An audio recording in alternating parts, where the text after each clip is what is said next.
Acuérdense que cuando nosotros nos decimos hermanos, nunca debería ser por una cuestión de costumbre. ¿Ok? Decirse hermano por costumbre es igual a ser religioso. Y el religioso es el domingo de una manera y entre semana, de lunes a sábado, de otra manera. Pero se supone que cuando entregamos nuestra vida a Jesucristo, no practicamos una religión, sino una relación diaria con Cristo. Entonces, cuando te digo hermano o hermana, es porque compartimos no solamente el mismo Dios, sino la misma sangre. Es incorrecto decir, este es mi hermano de la iglesia y este es mi hermano de sangre. No, compartimos también la misma sangre. ¿Cuál sangre? La de Jesucristo, que murió en la cruz del Calvario y derramó su sangre por nosotros. La misma sangre que limpió a mí de mis pecados, a ti de sus pecados, a todos nosotros que somos hijos de Dios, nos ha limpiado de nuestros pecados. Por lo tanto, nosotros somos como una arteria, como una vena, y en nosotros corre la sangre de Cristo. Por lo tanto, somos hermanos de sangre. Entonces, cuando tú saludas a tu hermano o a tu hermana, salúdalo o salúdala como si fuera tu hermano, ¿verdad? Así como tu hermano tal cual, que dices, wow, ya tiene mucho tiempo que no lo conocía o que no lo veía, ¿verdad? Entonces, imagínate que tuvieras un hermanastro y de repente lo conoces por primera vez y dices, wow, entonces tú eres hijo o hija de mi papá y no te conocía. Y bueno, si estás mal de la cabeza, pues lo vas a odiar. Pero si estás bien de tu mente y corazón, evidentemente vas a correr hacia él, lo vas a abrazar y vas a decir, qué gusto conocerte, qué gusto verte. Lo mismo cuando nosotros nos saludamos y nos decimos hermanos, nos referimos a eso. Nos referimos a que tenemos la misma sangre. Amén. La marca de la bestia 666. En la mayoría tienen ya en sus celulares tienen ese documento. Es un documento PDF, también el de ustedes está. Y ahí vamos a ver la cronología de lo que vamos a utilizar el día de hoy. Los textos bíblicos ya están puestos para que no tengan que buscar en sus Biblias y nos atrasemos y para que vayamos así todo alineado, ¿verdad? La marca de la bestia. ¿Qué es? ¿Qué marca es? Es una marca de condenación eterna. Apocalipsis capítulo 14, versos 9 al 11. Ya está puesto ahí. No, si lo tienen el documento abierto, ya está puesto ahí. Ok, Apocalipsis 14, del 9 al 11, ahí está en el documento y dice, y el tercer ángel lo siguió, diciendo a gran voz, si alguno adora a la bestia y a su imagen, y recibe la marca en su frente o en su mano, él también beberá del vino de la ira de Dios, que ha sido vaciado puro en el cáliz de su ira, y será atormentado con fuego y azufre delante de los santos ángeles y del Cordero. Y el humo de su tormento sube por los siglos de los siglos. Y no tienen reposo de día ni de noche los que adoran a la bestia y a su imagen, ni nadie reciba la marca de su nombre. Entonces vemos que esa marca es para condenación eterna. Sin embargo, habrá otras personas que no aceptarán dicha marca. Estas personas se salvarán aunque pierdan su vida. Apocalipsis 24. Vi tronos y se sentaron sobre ellos los que recibieron facultad de juzgar. Y vi las almas de los decapitados por causa del testimonio de Jesús y por la palabra de Dios. Los que no habían adorado a la bestia ni a su imagen y que no recibieron la marca en sus frentes ni en sus manos. Y vivieron y reinaron con Cristo. ¿Cuántos años? 1000 años. Si te das cuenta al principio, este es también un sustento para poder desmenuzar el arrebatamiento. Dice, y se sentaron sobre ellos los que recibieron facultad de juzgar. ¿Te acuerdas que mencionamos en aquella prédica de los galardones? ¿Ok? ¿Te acuerdas que hablamos acerca de que hay varios juicios? Y que el juicio de los cristianos es totalmente diferente al juicio de los impíos. Aquí habla acerca de esto. Aquí nosotros ya seremos juzgados. Posterior a eso juzgaremos a los ángeles caídos, del Génesis 6, Judas y 2 de Pedro 2. Y posterior a eso, entonces juzgaremos a estos que van a entrar en el milenio con nosotros. ¿Ok? ¿Alguien se acuerda de estas recompensas? A ver, ¿cuáles son? ¿Cuántos nombres? 4 nombres. Piedrecita blanca con tu nuevo nombre. ¿El segundo nombre cuál es? El nombre del Padre. ¿Tercero? Y todos voltean a ver abajo. El nombre de la Nueva Jerusalén. ¿Y el cuarto? El nombre de Jesucristo. Son 4 nuevos nombres que recibiremos de acuerdo a Apocalipsis. Aparte, recibiremos ¿qué? El gobierno de 10 ciudades. Gobernaremos 10 ciudades. Y aparte, ¿qué más? Nos sentaremos en el trono de Jesús de vez en cuando, aparte de las coronas de vida. ¿Ok? Entonces, hay muchas recompensas para los cristianos fieles. Y hay otra clase de cristianos que son los tibios, que entrarán al cielo, pero como de panzazo. No significa que tengan panza, ¿verdad? Significa que van a entrar con trabajo y no recibirán más que madera, hojarasca y heno o paja. ¿Ok? Entonces, dice la Biblia que ellos servirán a los cristianos fieles y a Jesús. Entonces, ¿a quién le gusta ser carpintero de aquí? Pues ya saben, ¿no? Se los dejo de tarea.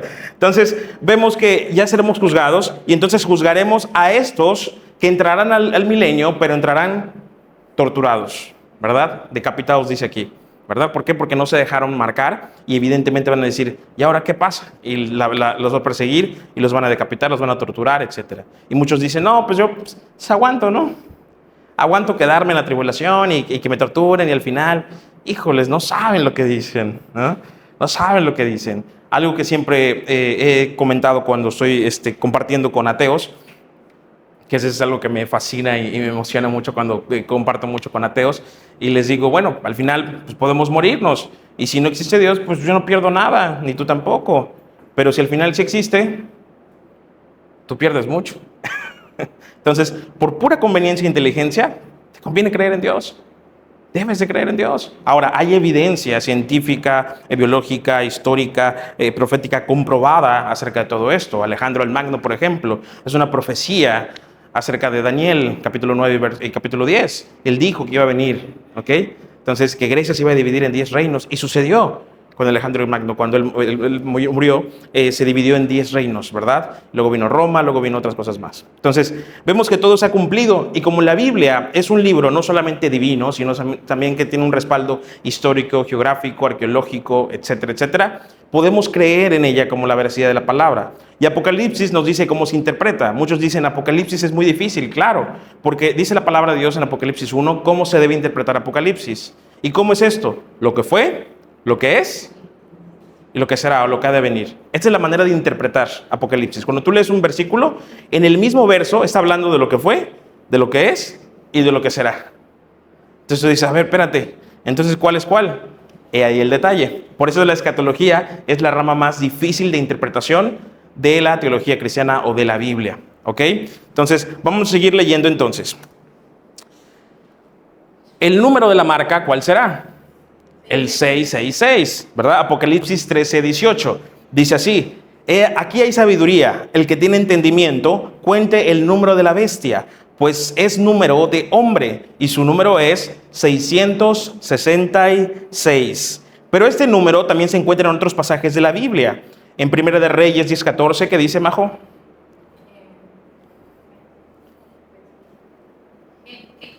Primera de Reyes 10:14. El peso del oro que Salomón tenía de renta cada año era 666 talentos de oro. Y en Segunda de Crónicas 9:13. El peso del oro que venía a Salomón cada año era 666 talentos de oro. Esdras 2:13. Los hijos de Adonicam, 666. Imagínate, si yo no puedo con 3 chamacos. 666. Está cañón, ¿no? Pero bueno, aquí vemos que en esos 3 pasajes también se menciona el 666, ¿verdad? El peso en oro que recibía Salomón era de 666 talentos de oro, ¿verdad? Así que hay un gran número aquí, o un significado. Muchos satanizan este número, 666. ¿Por qué? Porque va a ser el número tal cual de la bestia del anticristo. Sin embargo, el significado de esto es la riqueza del hombre, es la divinidad del hombre. Y ahorita vamos a abordar estos temas y el por qué otros personajes de la historia han tenido el 666 en sus nombres. El siguiente punto que vemos aquí es ¿cuántos anticristos hay? Y tú me preguntarás, ¿cómo? Espérate, pues la Biblia dice que nada más hay uno. No, la Biblia dice que hay muchos anticristos, pero el anticristo satánico es muy diferente a los anticristos actuales, ¿ok? Sin embargo, hay muchos anticristos y vemos que hay personas que han sido, se llaman cristianos, pero luego resultan ser anticristos. ¿Cómo es así? 3 citas bíblicas. Primero de Juan, capítulo 2, versos 18 y 19. Dice así, hijitos, ya es el último tiempo, y según vosotros oísteis que el anticristo viene. Así ahora han surgido muchos. Por esto conocemos que es el último tiempo. Salieron de nosotros, ¿ya viste? Pero no eran de nosotros, porque si hubiesen sido de nosotros, hubieran ¿qué? Permanecido con nosotros. Pero salieron para que se manifestase que no todos son de nosotros. ¿Y qué crees? El 90% de la iglesia cristiana, déjame decirte eso y me atrevo a decir lo siguiente, no es. Porque la iglesia se ha convertido en un club social.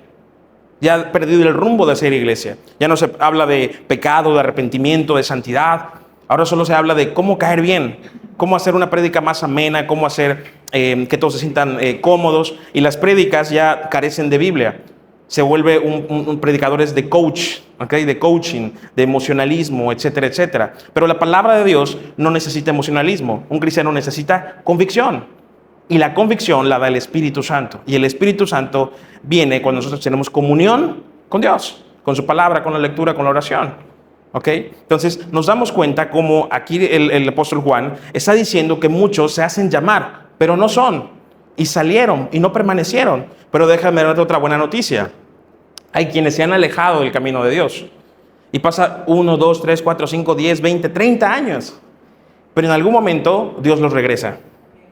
¿A las buenas o a las malas? Juan 10, 27, 28 y 29. Mis ovejas oyen mi voz.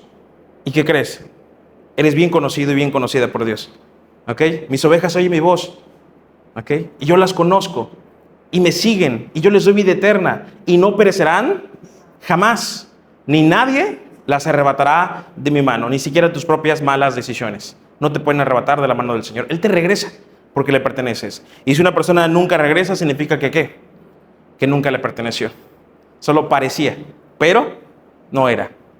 ¿Qué importancia es nosotros entender todo esto? Por eso que cuando el cristiano peca, por más que peque en su corazón hay tristeza, amargura, enojo, frustración, porque algo le dice que tiene que regresar a la casa de su padre.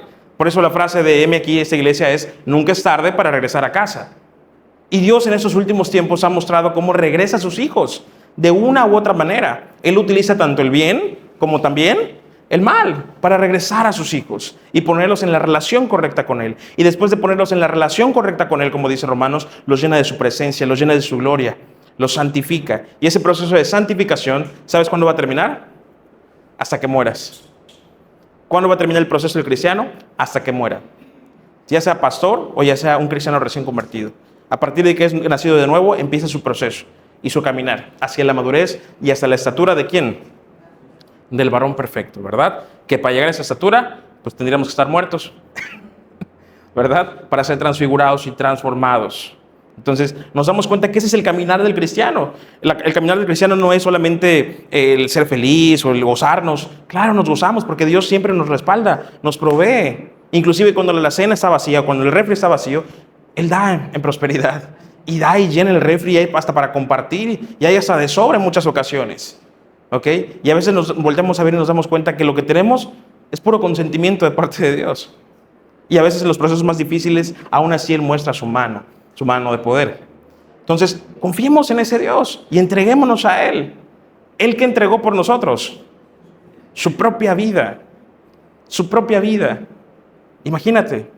Y decimos muchas veces, no, yo voy a morir por Cristo. Pero si ni siquiera puedes vivir para Él, ¿cómo vas a decir que puedes morir por Cristo? Para poder morir por alguien tienes que estar dispuesto a vivir para Él, ¿verdad? Entonces, ahora imagínate, si no pudiste vivir para Él durante ese tiempo, ahora imagínate en la tribulación. No, pues yo sí voy a morir por Él, que me corten la cabeza. Pues no creo que aguantes mucho, ¿ah? Porque tampoco creo que sea tan rápido. Y si son sicarios mexicanos, pues peor. Dice 1 de Juan, capítulo 2, verso 22. ¿Quién es el mentiroso sino el que niega que Jesús es el Cristo? Este es anticristo, el que niega al Padre y al Hijo. ¿Por qué negaría al Padre y al Hijo? Porque no tienen el Espíritu Santo. Exactamente. Una persona que proclama que existe el Padre y que Jesucristo es su Salvador es porque esa persona tiene el Espíritu Santo. Entonces, cuando un cristiano peca, ¿qué pasa con el Espíritu Santo? Se contrista, no se va. ¿Ok? Si es un cristiano verdadero, el Espíritu Santo se contrista y está contigo. Y te tiras al pozo de la desesperación, al pozo de la tristeza, al pozo del oscuro del pecado, y el Espíritu Santo se sigue contristando. Por eso dice, aviva el fuego que hay en ti. Ese fuego es el Espíritu Santo, ¿verdad? Y en 1 de Juan, capítulo 4, verso 3, dice, y todo espíritu que no confiesa que Jesucristo ha venido en carne, no es de Dios. Y este es el espíritu del anticristo, el cual vosotros habéis oído que viene, y que ahora ya está en el mundo. No que el anticristo ya estuviese en el mundo, sino que la esencia del anticristo ya estaba en el mundo. El negar a Jesucristo es el espíritu del anticristo. Pero como el diablo es imitador, porque el diablo es así, imitador por excelencia, ¿Ok? El diablo imita todo, perdón, e imitará todo. La marca es la imitación de algo que tenemos los cristianos. ¿Qué dice ahí? El sello. ¿Nosotros qué tenemos? ¿El sello de qué? Mientras que los del anticristo van a tener ¿qué? ¿Un sello? Una marca. Ahora, ¿cuál es la diferencia? Hay mucha diferencia. Una marca se puede quitar, ¿ok? La del anticristo no. El anticristo es una semejanza a los animales. Los animales reciben una marca, ¿ok? ¿Has visto cuando están las vaquitas y tienen no me acuerdo cómo se llama? ¿Mande? ¿Herradura? Bueno, no, la herradura es creo que los caballos. Bueno, no importa. Esto bien prendido en fuego y se lo ponen y le sellan toda esta parte de la pierna de las vaquitas. Bueno, eso es una marca. Mientras que un sello es totalmente diferente, ¿ok? Una etiqueta, por ejemplo, es un sello, ¿ok? Un sello de garantía, ciertas cosas, ¿ok? Entonces, en Efesios capítulo 1, verso 13 dice, en él también vosotros, habiendo oído la palabra de verdad, el evangelio de vuestra salvación, y habiendo creído en él, fuisteis ¿qué? Sellados con el Espíritu Santo de la promesa. Pero no solamente Dios selló nuestro espíritu, también aparece que él selló nuestra frente y nuestra mano, y lo mismo hizo con los israelitas, mucho antes que el anticristo, que también lo hará en su momento. En Éxodo capítulo 13, verso 9, y te será como una señal sobre tu mano y como un memorial delante de tus ojos, o sea aquí, para que la ley de Jehová esté en tu boca, por cuanto con mano fuerte te sacó Jehová de Egipto. ¿Ok? Ya te diste cuenta cómo Dios selló en la frente y en la mano. Por eso los israelitas o los judíos actuales, los ortodoxos, tienen un aparatito aquí, que está escrita una oración, y tienen otra aquí, así en su frente y en su mano. ¿Ok? Y en Apocalipsis 7:3 también dice que nosotros tendríamos un sello, los cristianos. Dice, diciendo, no hagáis daño a la tierra, ni al mar, ni a los árboles, hasta que hayamos sellado en sus frentes a los siervos de nuestro Dios. ¿Ok? Entonces nosotros tendremos un sello, no una marca. ¿Ya te diste cuenta de la diferencia? Apocalipsis 9:4. Y se les mandó que no dañasen la hierba de la tierra, ni cosa verde alguna, ni a ningún árbol, sino solamente a los hombres que no tuviesen el sello de Dios. ¿En dónde? En sus frentes. Apocalipsis 14:1. Después miré, y he aquí el Cordero que estaba en pie sobre el monte de Sión, y con él 144,000 que tenían el nombre de él y el de su Padre escrito ¿en dónde? En la frente. Y Apocalipsis 22, capítulo 3, verso 4 dice, y no habrá más maldición, y el trono de Dios y del Cordero estará en ella, y sus siervos le servirán, y verán su rostro, y su nombre estará ¿en dónde? En sus frentes. ¿Ya te diste cuenta? Ese es el original, Dios. Pero el diablo, que es imitador, también quiso poner sellos en las manos y en la frente. ¿Cómo dice esto? Apocalipsis 13, capítulo 16, verso 17. Y hacía que a todos, pequeños y grandes, ricos y pobres, libres y esclavos, se les pusiese una marca en la mano derecha o en la frente, y que ninguno pudiese comprar ni vender, sino el que tuviese la marca o el nombre de la bestia o el número de su nombre. ¿Ya te diste cuenta? Entonces, esa famosa marca es una imitación del sello ¿de quién? De Dios. Interesante, ¿no? Como el diablo siempre quiere imitar constantemente a Dios. Los 144,000, los testigos de Jehová creen que los 144,000 es el número exacto de los cristianos que habrán, o de los creyentes.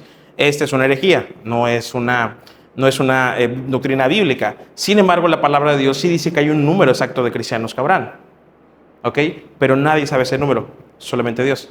Porque es un Dios que soberano. ¿Qué significa soberanía? Que sabe pasado, presente y futuro.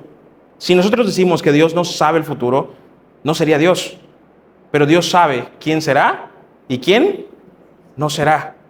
Al decir, no, es imposible, el hombre puede decidir, claro que puede decidir, pero Dios no puede enterarse de su decisión, estaremos diciendo que Dios no es Dios. Dios sabe las decisiones que el ser humano va a tomar. Antes que nuestra boca hablase, Dios ya sabe lo que vamos a decir, dice el salmista David, ¿verdad? Entonces, esos 144,000 harán el trabajo que la iglesia ya no está haciendo actualmente. ¿Cómo es esto posible? Claro, La iglesia actualmente entró en una parte profética, como el mensaje de las 7 iglesias. Estamos en apostasía. La iglesia actualmente ya está en apostasía, ¿ok? Que es parte de los últimos tiempos. ¿Qué significa apostasía? Significa que iban a permitir que todas las doctrinas bíblicas se hicieran a un lado, para convertirlas, como te dije al principio, en un club social, ¿ok? Para convertirlas en un club social, alejados de la palabra de Dios. Y entonces estas iglesias actuales, o la iglesia en general, pierde su amor, se vuelve frío. Dice, el amor de muchos, ¿qué? ¿De quiénes? ¿De los de afuera o de los de adentro? De los de adentro, los de afuera ya están fríos. ¿Okay? El amor de muchos se enfriará, de los de adentro. Entonces, esta apostasía es necesaria. La iglesia es arrebatada, viene toda la tribulación, el anticristo. Y durante la tribulación, 144,000 judíos étnicos que sean vírgenes, o sea, no pudieron tener relaciones sexuales, que eran vírgenes, eran consagrados, ellos van a predicar durante esos 7 años. Van a terminar todo lo que la iglesia no pudo terminar. Va a ser el último avivamiento durante la tribulación y van a ser perseguidos. Ellos son los sellados que van a proteger y van a huir de monte en monte. Y no terminarán de recorrer toda la ciudad de Israel hasta que Jesucristo vuelva. O sea, 7 años tendrán para todo esto. En realidad 3 años y medio, que es la persecución. Entonces, nos damos cuenta que los 144,000 no se refiere al número de cristianos, se refiere a judíos étnicos. Pueden ser jóvenes que son afrojudíos, mexicanos judíos, italianos judíos y cosas parecidas. ¿Ok? Entonces, ellos, el requisito principal es que van a ser vírgenes. ¿Ok? Van a ser vírgenes. En la imitación del diablo, con la marca de la mano y la frente, está en Apocalipsis capítulo 13, versos 16 y 17. Eso es lo que leímos hace un momento. Y ahora vamos a ver cómo el diablo sigue imitando a Dios constantemente. Algo que Dios hace es que cambia el nombre de sus siervos. ¿Ok? Si te diste cuenta, hace rato te dije que nos cambiaría el nombre cuando estemos allá, ¿verdad? Pero aquí en la tierra también lo ha hecho.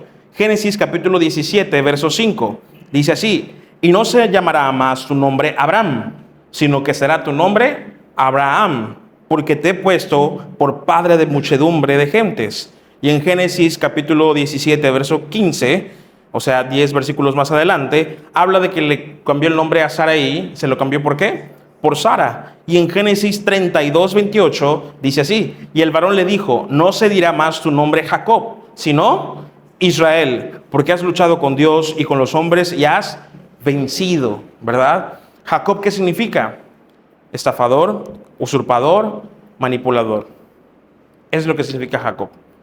Por eso Jacob, cuando estaba luchando con el ángel o con el Señor, le dijo, por favor, lo único que quiero es que me cambies el nombre. ¿Te imaginas ir por la vida? ¡Hey, estafador, ven!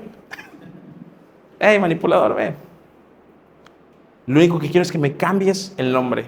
Y Dios le cambia el nombre y le pone Israel, hijo de Dios, pueblo de Dios.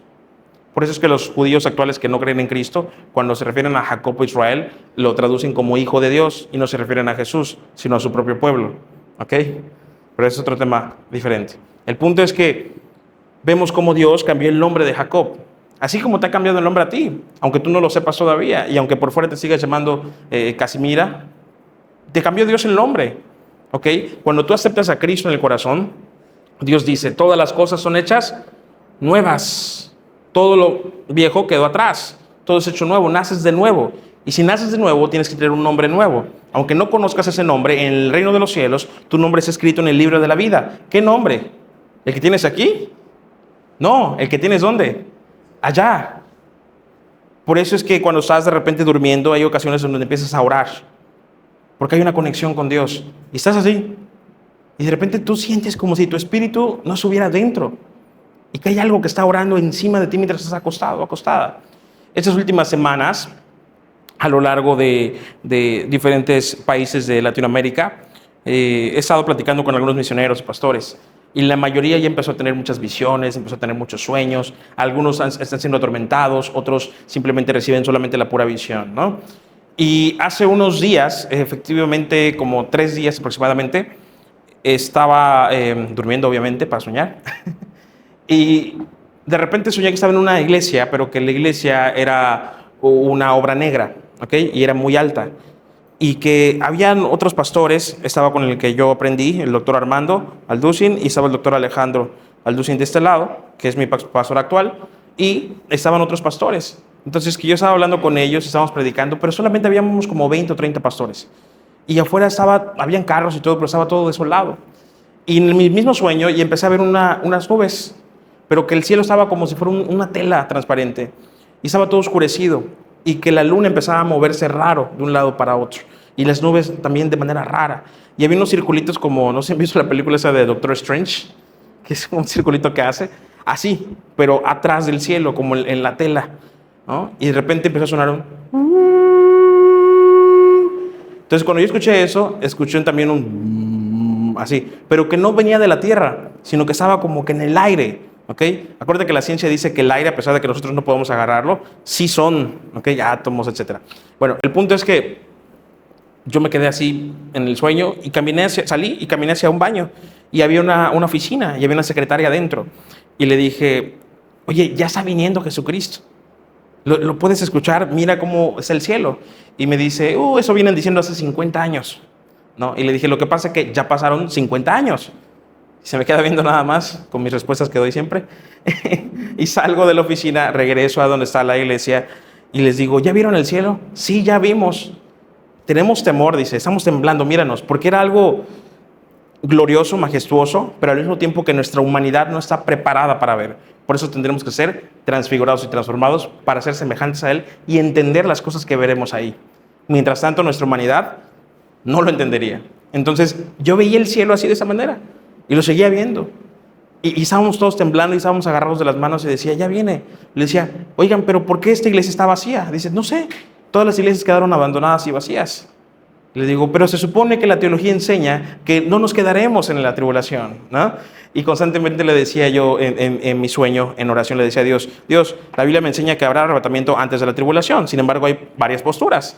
Pero dado caso que nos quedemos en la tribulación, ya sea que nos quedemos o que nos vayamos antes, del Señor somos. Si vivimos, para el Señor vivimos, y si morimos, para el Señor morimos. Ya sea que vivamos o que muramos, del Señor somos. Entonces, veía este sueño y en eso entró una zarigüeya, que aquí en Yucatán le dicen zorro, ¿ah? Es una así grandota, con sus bebés, y que nos espantamos, pero después la cobijamos y la protegimos. Y en eso, cuando volteé otra vez al cielo, porque otra vez se escuchó este retumbar, inmediatamente, ¡pum!, desperté. ¿Ok? Y algo en mi mente ha rondado en mi cabeza, no del cielo, sino del significado de la zarigüeya, o del zorro, ¿ah? Entonces, he estado investigando al respecto, ¿verdad? Los judíos el día de mañana, lunes, festejan una celebración. Ellos le llaman el toque del shofar del juicio. Y yo no me enteré hasta ayer en la noche cuando yo platicaba con un teólogo y me decía, oye, fíjate qué curioso, mañana, lunes, es el toque del shofar del juicio de los judíos. Dice, ellos van a festejar su año nuevo, ya van a entrar al año 6000. Entonces ellos están esperando que en cualquier momento salga el Mesías. Y están esperando ya pusieron la primera piedra para el tercer templo de Jerusalén, que eso también es parte de la profecía bíblica. ¿Por qué? Porque en el trono del santo templo se sentará ¿quién? ¿Quién? El anticristo, muy bien. Pensé que dijeron Cristo, ya me he espantado. El anticristo. Y eso también es una imitación. Ahorita lo vamos a ver. Vamos a seguir leyendo. Ya leímos que Dios cambia nombres, ¿verdad? Y lo que te decía hace ratito, Apocalipsis 2:17. El que tenga oídos oiga lo que el Espíritu dice a las iglesias. Al que venciere, daré de comer del maná escondido. Y le daré una piedrecita blanca. Y en la piedrecita blanca escrito un nombre nuevo, el cual ninguno conoce sino aquel que lo recibe. ¿Ok? ¿Cuántos quisieran este nombre nuevo recibirlo? Apocalipsis 3:12. Al que venciere yo le haré columna en el templo de mi Dios y nunca más saldrá de allí, y escribiré sobre él el nombre de mi Dios y el nombre de la ciudad de mi Dios, la nueva Jerusalén, la cual desciende del cielo, de mi Dios, y mi nombre nuevo. Entonces 3 más 1, 4 nombres, ¿verdad? Y Satanás también intentó cambiar nombres. ¿En dónde? En Daniel, capítulo 1, versos 6 y 7. ¿Ok? Dice, entre esos estaban Daniel, Ananías, Misael y Azarías, de los hijos de Judá. A estos el jefe de los eunucos puso nombres. Puso a Daniel ¿cómo? Belsasar. A Ananías, a Misael y a Azarías. Esos nombres eran nombres de dioses paganos, de demonios. ¿Ok? El diablo constantemente quiere cambiar el nombre a los cristianos. Y cuando un cristiano ya es cristiano, lleno de la presencia de Dios, el diablo viene a tu vida y ¿qué hace? ¿Te recuerda qué? el pasado, ¿verdad? Dices, nah, ¿tú qué vas a ser cristiano o cristiana? Acuérdate lo que hiciste en aquellas vacaciones, en aquel cenote, en aquella piscina, en aquella playa. No sé por qué la hermana está riendo. Entonces nos damos cuenta cómo el diablo es el acusador por excelencia. ¿Okay? Él es el acusador. Pero nosotros ya no tenemos ningún acta de decreto en nuestra contra. Quedó anulada en la cruz del Calvario. ¿Cuántos dicen amén? Satanás y su vil y constante imitación. En Isaías 14, vamos a Isaías 14, el versos 12, 13 y 14, ahí lo dice en el documento PDF. Nos vamos a dar cuenta de la narrativa de Satanás, de Lucifer, ¿verdad? ¿Dónde estaba Lucifer? ¿Por qué cayó? ¿Cómo ascendió? Etcétera. Dice, como caíste del cielo, oh lucero, hijo de la mañana. Como caíste. Entonces, ¿dónde estaba? Ok, pero antes de estar en el cielo, ¿dónde estaba? Vamos a seguir leyendo. Cortado fuiste ¿por dónde? Isaías 14, 12 al 14. De hecho, en los celulares ya se los mandé y allí están las citas bíblicas puestas. Para que solo lo lean, no están solo las citas escritas, sino todo el texto también está escrito ahí. Dice, cortado fuiste por tierra, tú que debilitabas a las naciones, tú que decías en tu corazón, ¿qué cosa? Subiré al cielo. Ah, subiré al cielo. Entonces, ¿dónde estaba? Cayó del cielo, pero antes del cielo, ¿dónde estaba?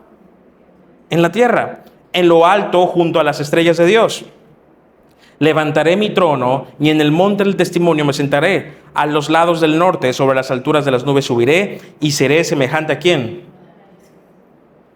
Al Altísimo. El diablo siempre ha querido ser igual a Dios y ha puesto ese chip en el ser humano. Todos los seres humanos han querido en algún momento ser iguales a Dios. Y tú vas a decir, no, pues yo no. Claro, cuando tú te pones por encima de la voluntad de Dios, quieres ser igual a Dios. Cuando tú contradices los planes de Dios sobre tu vida, te estás volviendo tu propio ídolo. Y déjame darte una mala noticia. Dios destruye ídolos. Así que si ves destrucción en tu vida, no digas ¿por qué? Bueno, porque si te dices ser cristiano, la voluntad de Dios es por encima de todas las cosas. ¿Cuál es el principal mandamiento? Amarás a Dios sobre todas. ¿Y el segundo?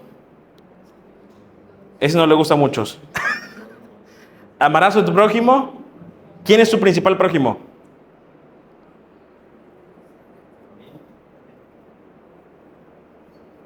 Tu enemigo. Dile que está a tu lado. Tu principal prójimo, a quien debes amar, dile que está a tu lado. Dile, tu principal, a quien debes amar es tu enemigo. Sí, tu suegra. Esa señora bendecida.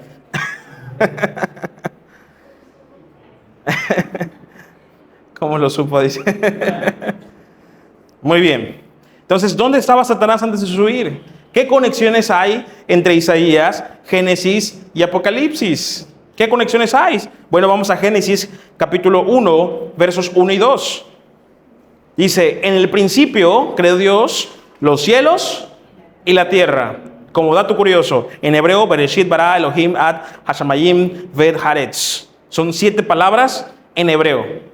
¿En cuántos días creó Dios los cielos y la tierra? En 6, y el séptimo descansó. 7. Y las primeras palabras de la Biblia en hebreo, ¿cuántas son? 7. Donde Él muestra su obra completa. Por eso es que el cristiano tiene que ser un biblista, tiene que conocer la Biblia, tiene que comer la Biblia. ¿Ok? Entonces nos damos cuenta cómo aquí Dios desde el principio ya dijo en cuántos días iba a tardar. ¿Ok? Y esos días, acuérdate que un día para Dios, ¿cuánto es? 1000 años. ¿Ok? Y eso tiene lógica por la cuestión del regar las plantas. Dice la palabra de Dios que no había creado al hombre y entonces Él hacía subir un vapor para que regara todas las plantas y las plantas no se marchitaran.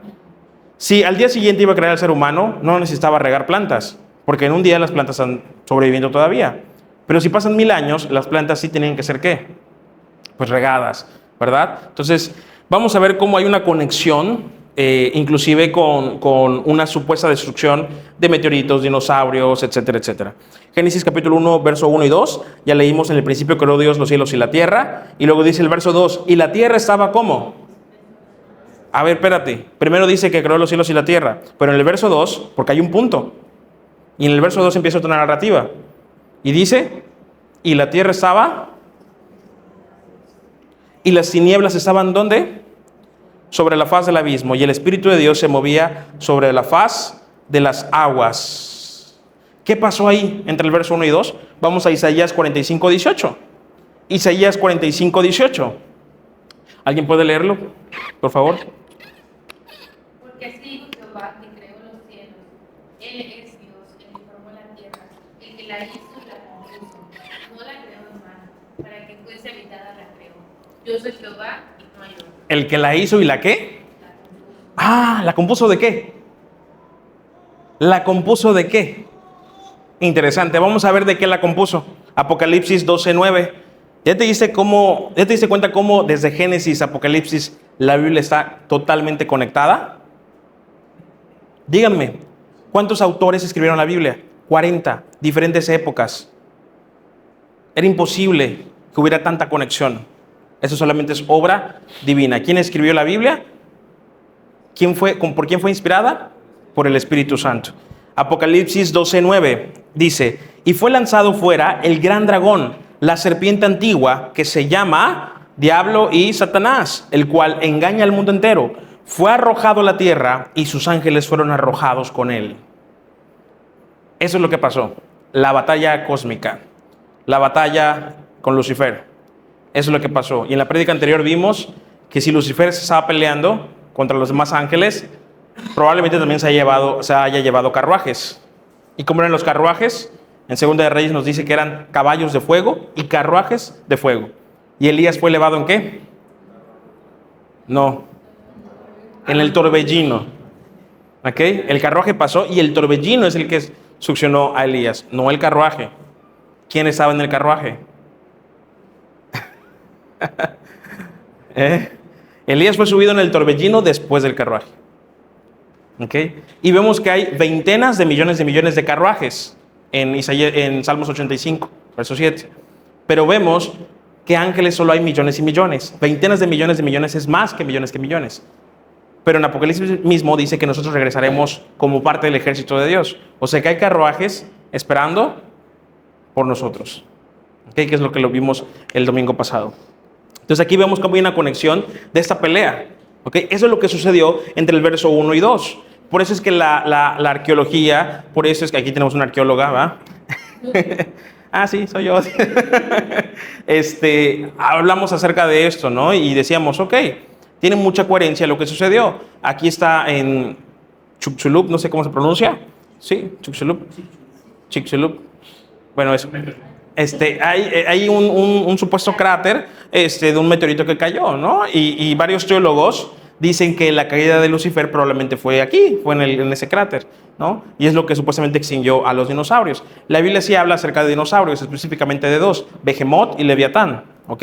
Leviatán no solamente es la representación de Satanás, era también un monstruo marino, o es aparentemente un monstruo marino. Y Behemoth era como un dinosaurio de esos que tienen su cola larga, como con una bolita atrás, como de un martillote, ajá, algo parecido. Entonces, esa es la descripción de Behemoth. Entonces, el libro de Job lo habla. Y Job es el libro más antiguo de toda la Biblia. No es Génesis, es Job, el libro más antiguo de toda la Biblia. Así que tiene mucha lógica que hablara acerca de los dinosaurios, ¿verdad? Y muy probablemente esos eran unos supervivientes de todo eso. ¿Ok? ¿Por qué? Porque antes, me imagino que ya habían sido extinguidos varios. Entonces nos damos cuenta cómo el diablo, al querer ser igual a Dios, provocó todo esto. Y por eso dice que cuando Dios creó los cielos y la tierra, Él separó las aguas e hizo que la tierra surgiera. Porque ya había sido antes creada. Pero hubo ¿qué? Una destrucción. ¿Cuál fue esa destrucción? La caída de Lucifer. Y en Lucas capítulo 10, verso 18, el Señor Jesús dice cómo cayó el diablo a la tierra. Y dice, yo veía a Satanás caer del cielo como un rayo. Cuando habla del Espíritu Santo, habla como fuego, habla como paloma, habla como ríos de agua viva. Pero cuando se refieren al diablo, dice que es como un rayo. Cuando se refiere a Jesús, dice relámpago, que es muy diferente a un rayo en la descripción en los originales. Pero cuando dice al diablo, se refiere a él como rayo. Por eso hay un video que yo hice en donde casi me apedrean y me tachan de exagerado, porque yo mencioné que hay un corito por ahí que dice que el Espíritu Santo está descendiendo sobre nosotros, dice, como un rayo cayendo sobre mí. Yo le dije, ¿por qué utilizar esa expresión que la Biblia se refiere al diablo? Un rayo cayendo sobre mí, ¿no? Entonces, aquí vemos cómo es la comparativa de que Satanás cae del cielo como un rayo. Si bien nosotros hemos cantado aquí en la iglesia la de Bienvenido Espíritu Santo, ¿verdad? Es una expresión más de amor, porque es incorrecto decir como cristiano, Espíritu Santo, ven, porque se supone que eres cristiano y se supone que el Espíritu Santo está contigo y en ti 24/7. ¿Ok? Entonces, manifiéstate es diferente. ¿Por qué? Porque ya está en nosotros. Si tiene que manifestar en el servicio, en el culto, no, todos los días, inclusive hasta cuando duermes. Todo lo que respire, alaba a Jehová. ¿Ok? Dicen unos científicos cristianos que cuando la parte de adentro donde lo respiramos hace un sonido parecido al nombre de Dios, que es Yahweh. Y eso es la pronunciación de Yahweh, que es Jehová en el Antiguo Testamento, ¿verdad? Entonces por eso dice, todo lo que respire, alabe a Jehová.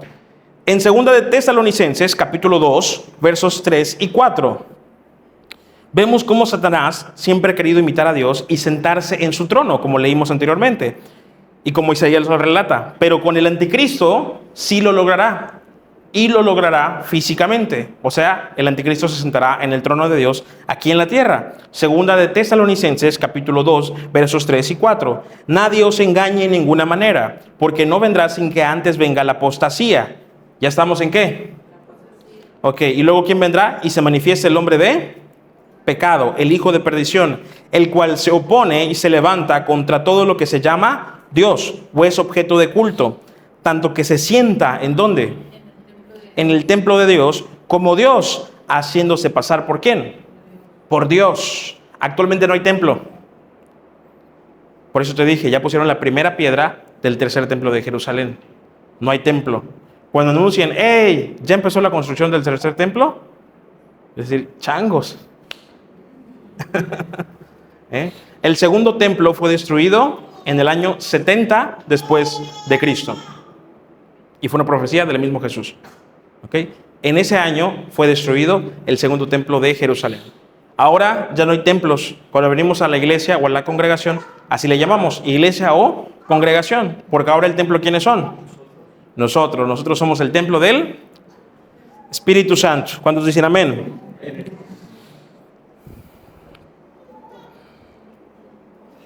Jesucristo es la resurrección, mientras que el diablo es un imitador. Apocalipsis capítulo 13, versos 3 y 4. Vi una de sus cabezas como herida de muerte, pero su herida mortal fue sanada, y se maravilló toda la tierra en pos de la bestia, y adoraron al dragón que había dado autoridad a la bestia, y adoraron a la bestia diciendo, ¿quién como la bestia y quién podrá luchar contra ella? Y en Juan 11:25 dice, le dijo Jesús, yo soy la resurrección y la vida, el que cree en mí, aunque esté muerto, vivirá. Mientras que el anticristo será sanado milagrosamente o revivido milagrosamente, es una imitación también de la resurrección de Jesucristo. La diferencia es que Jesucristo resucitó porque Él era la resurrección. ¿Ok? Hay otra confusión que tienen muchos cristianos, los caballos blancos del Apocalipsis. Muchos ven el primer caballo blanco y dicen, este es Jesucristo. Y no, este es el anticristo. Y hay otro caballo blanco que sí es Jesucristo. Vamos a ver las comparativas. Jesucristo vendrá en un caballo blanco y el anticristo también lo imitará. Apocalipsis 19:11. Este es Jesucristo. ¿Quién lo puede leer? Apocalipsis 19:11. El jinete del caballo blanco, entonces vi el cielo abierto, y he aquí un caballo blanco, y el que lo montaba se llamaba Fiel y Verdadero, y con justicia juzga y pelea. Este es Jesucristo, pero el anticristo es descrito también con un caballo blanco. Apocalipsis 6:2. Y miré, y he aquí un caballo blanco, y el que lo montaba tenía un arco, y le fue dada una corona, y salió venciendo y parado. Posterior a él vienen los demás caballos, los otros 3 jinetes del Apocalipsis. ¿Ok? Entonces nos damos cuenta de la comparativa. Este segundo caballo es el anticristo. El primero que leímos es Jesucristo. ¿Ya te diste cuenta? Sin embargo, al anticristo se le da autoridad para salir ¿a qué? A vencer. ¿verdad? Se le da la autoridad para salir a vencer. ¿Durante qué tiempo? Durante los 7 años de la tribulación.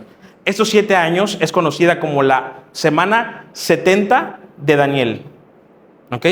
Que una semana representa 7 años, de acuerdo a la propia interpretación bíblica. Ahora, ¿qué es el número 666? Como leímos hace rato, pues el que tiene sabiduría que entiende, el número de la bestia es el número de hombre y su número es 666.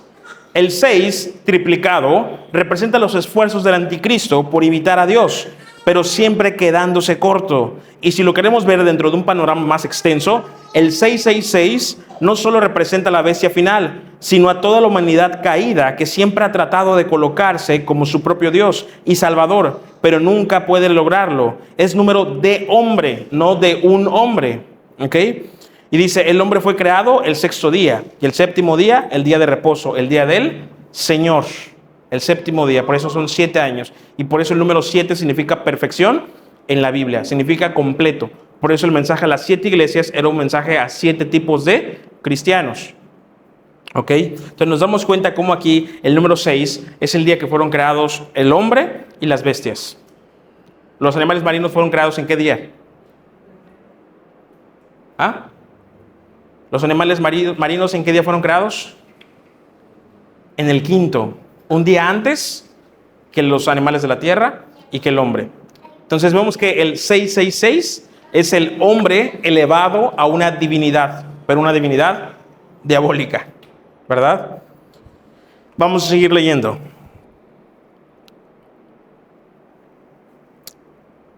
El falso profeta del final de los tiempos es descrito en Apocalipsis 13, del 11 al 15. Es identificado como la segunda bestia en Apocalipsis 16, 13, Apocalipsis 19, 20, Apocalipsis 20, 10, junto con el anticristo y Satanás, quien le otorga poder a los dos. El falso profeta es el tercero en esta perversa trinidad. Nos damos cuenta que entonces, así como Dios es un Dios trino, el diablo va a armar su propia trinidad. Por eso te digo, el diablo es un imitador. Lo malo de todo esto es que la palabra de Dios dice que hasta los escogidos serán engañados. ¿Y a quién se refiere con los escogidos? No se refiere a los cristianos. En ese contexto está hablando de Israel. ¿A quién están esperando los israelitas? Al Mesías. Y están esperando que llegue a sentarse ¿en dónde? ¿Y quién será ese entonces? Los escogidos serán. Es increíble cómo la Biblia es un rompecabezas que va armándolo desde Génesis hasta Apocalipsis. Y como algunos datos extras, puse aquí. ¿Hay quienes tienen el 666? Sí. Nabucodonosor hizo una estatua de 60 codos de altura, 6 codos de ancho, y sonaron 6 instrumentos cuando se levantó esta estatua. Eso lo leemos en Daniel capítulo 3, versos del 1 al 5. Vemos, dice, el rey Nabucodonosor hizo una estatua de oro cuya altura era de 60 codos y su anchura de 6 codos. Y más adelante, dice, fueron reunidos los satrapas, magistrados, y luego en el versículo número 5 dice, al oír el son de la bocina, la flauta, el tamboril, el arpa, el salterio, la zampoña. ¿Ok? Entonces nos damos cuenta que son 6 instrumentos, 60 de altura y 6 de ancho. Otro personaje que tuvo el nombre 666 en su nombre es Hitler. Ahí te puse una gráfica. El nombre de su número es en valor antiguo. Se estudia constantemente cuál es el lenguaje que se utilizaba para sacar estas sumas. ¿Ok? Que es una lengua muy antigua. Y nos damos cuenta que antes las letras se leían por números. ¿Ok? Entonces la H es el 107, la I el 108, la T 119, L 111, E 104 y R 117. Da una suma total de 666. Hitler fue simplemente un adelantito de un tipo de anticristo, ¿verdad? Y así alrededor del mundo. Y hay otros datos que te puse también aquí en el documento. No sé si se logra ver bien. Se ve un poquito borroso, creo. Pero dice, Roma en hebraico contiene el número 666. La letra R equivale a 200, la letra O es 6, la letra M es 40 y la letra I es 10. Estamos hablando en un lenguaje hebraico, ¿ok? Y la suma es 666. La suma en realidad de esto, ahí es un dato erróneo, porque la suma es de 366, no de 666. Pero la frase de Roma sí da el número. el que dice Vicaris Filii Dei, ¿ok? Y ahí cita la suma completa, 5, 1, 100, 0, 0, 1, 5, 0, 112, y luego Filii 53, y luego el de abajo, 501, da un total de 666. Entonces nos damos cuenta que alrededor de la historia, diferentes hombres, diferentes líderes han tenido en sus nombres el número 666, ¿ok? Y hubo un tiempo en el cual la gente pensaba que literalmente iba a ser como un tipo tatuaje, ¿ok? 666, 666. ¿Por qué? Porque pues era la época de los 80s, de los 90s, y no sabían qué tanto iba a avanzar la tecnología. Hoy en día nos damos cuenta a qué grado ha avanzado la tecnología. Antes no se podía hacer eso con el celular y desbloquearlo con huella digital. ¿En qué momento la pantalla de nuestro celular se convirtió en una capturadora de datos de huellas digitales? Y cuando te ponen tus huellas, ¿cómo las hacen? ¿Solo con una? ¿Solo con un dedo? ¿Cuántos dedos te pide? Todos. Algunos piden 3. ¿Y de cuántas formas? Todas las formas. ¿Y desbloqueo por rostro? Te captura tus datos. ¿Alguna vez has visto que estás buscando en Facebook y estás hablando con alguien, no sé, de vacaciones a Acapulco, y a los 5 minutos o a la media hora te sale un anuncio de Aeroméxico, o de vacaciones, o de Despegar, o cosas parecidas? ¿Ok? Nos damos cuenta cómo estamos constantemente vigilados. A través de las redes sociales nos damos cuenta que el alcance de las noticias es instantáneo. ¿Ok? A través de las pantallas nosotros podemos ver a cualquier persona. La inteligencia artificial. ¿Qué es la inteligencia artificial? Es el conjunto de toda la información de todos los seres humanos. Pero la capacitaron, o la programaron, perdón, para que ella misma se desarrollara con más inteligencia todavía. ¿Te has dado cuenta que haces experimento? Te prometo que si lo haces te va a funcionar. Cuando estés soñando, acuérdate de mis palabras. Vas a acordarte de lo siguiente. Te vas a espantar y decir, oye, pastor, ya está muy volado esto. Cuando estés soñando, voltea a ver tus manos.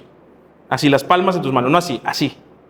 Entonces, ¿cómo voy a estar soñando? Sí lo puedes hacer, créeme. Cuando estés soñando, voltea a ver tus manos. ¿Y sabes qué va a pasar? Tus manos van a estar distorsionadas. En ninguno de tus sueños vas a poder ver tus manos bien. En todos tus sueños, tus manos van a estar distorsionadas.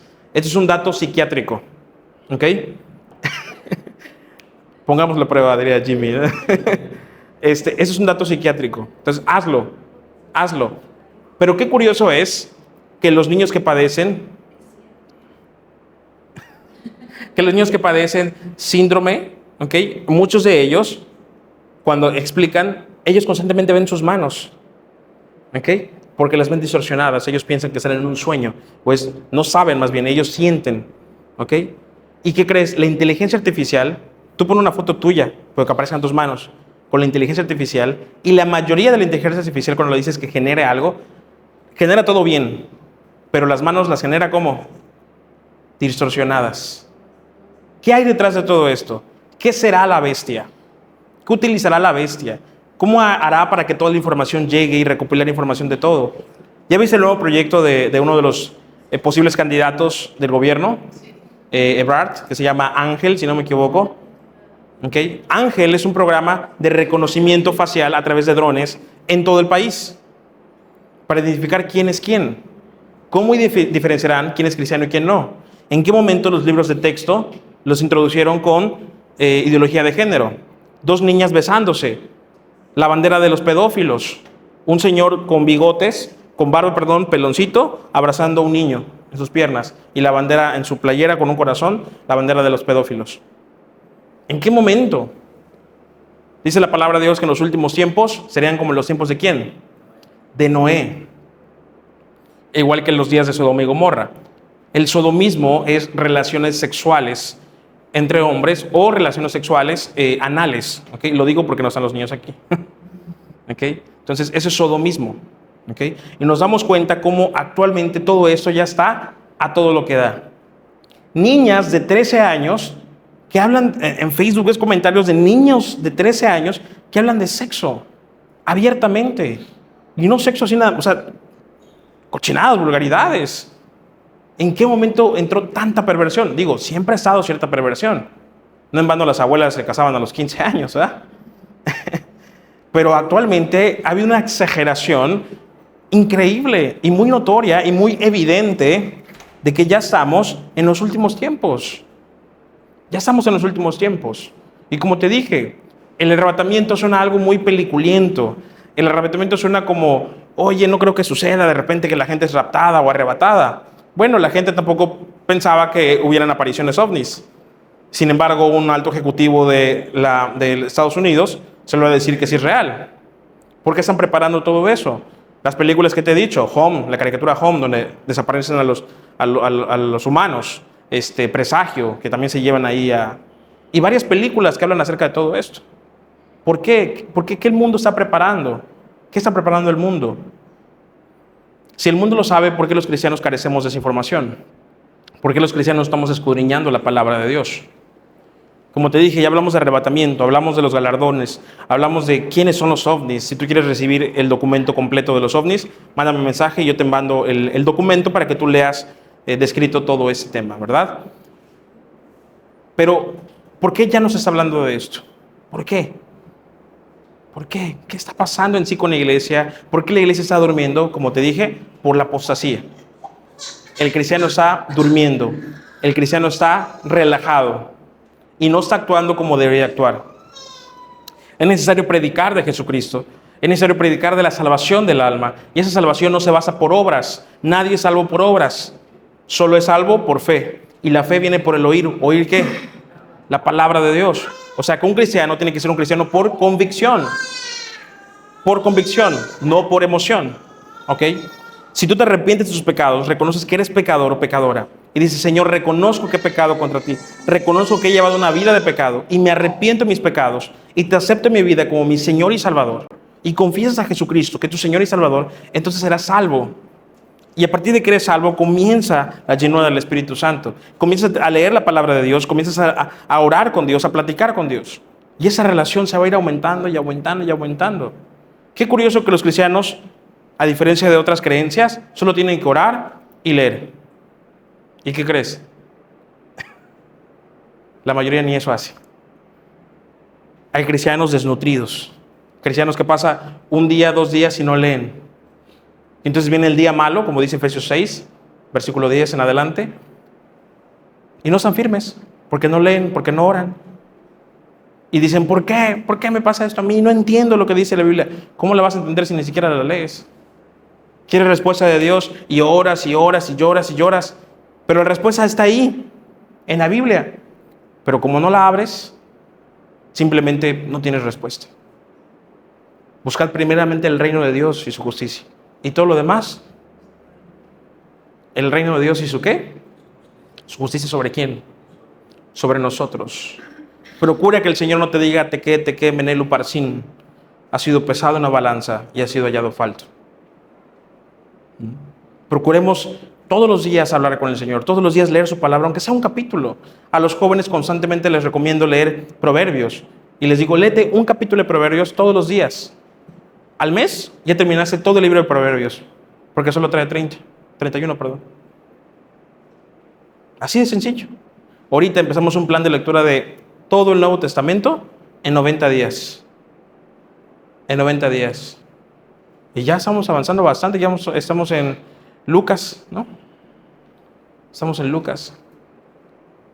Comer la Biblia, Ezequiel capítulo 3, dice que cuando él comió el rollo, la palabra de Dios, fue más dulce que la miel. Por ahí Hannah empezó a leer igual Proverbios, y algo que, voy a contar algo privado, Hannah.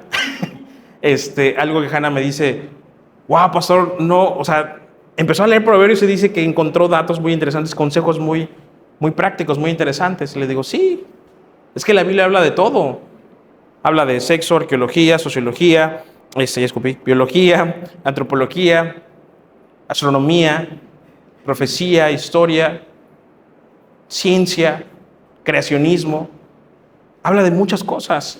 ¿Quién descubrió que la Tierra era redonda? ¿Quién?